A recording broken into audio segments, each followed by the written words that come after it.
Hi class, I want to go over how to download and install Visual Studio 2017 Community Edition onto your computer so you can work through the rest of this course without any issues. So if you go to the Blackboard website and you go to course resources for this class, I included a link to Microsoft DreamSpark. Go ahead and click that link and it'll take you to the Microsoft Imagine website. In the first row here, you see Services, Tools, and Tools.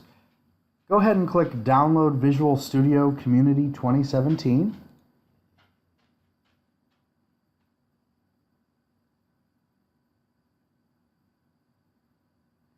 You'll see a link to download here, and you'll click that as well.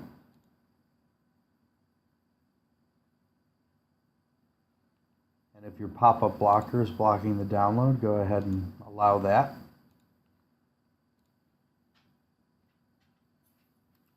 And you'll see that the community installer has dropped into your downloads folder. You want to open that up.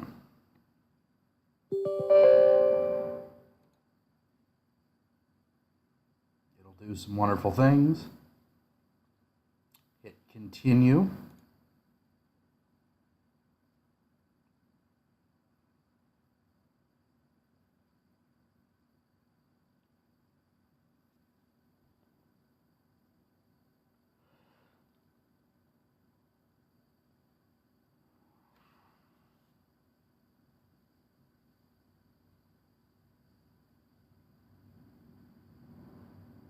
It will take a little bit for this to display everything. It is an online installer, so make sure that you're connected to the internet throughout the whole process.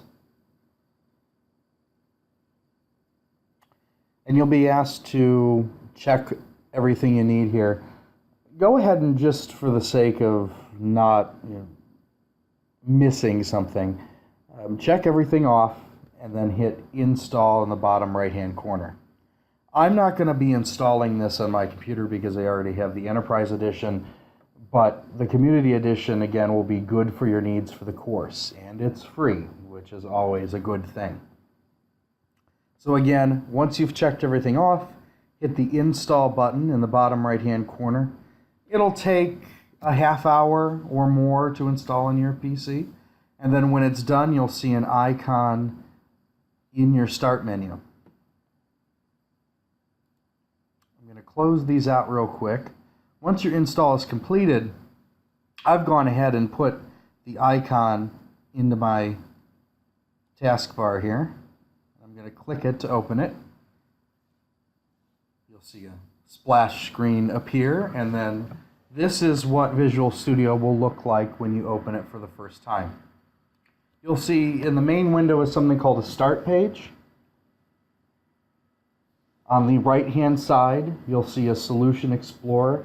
That will be where you will look at what items are available in a solution file that you'll create. You can ignore the Team Explorer tab in that window. We won't be going through that in this course.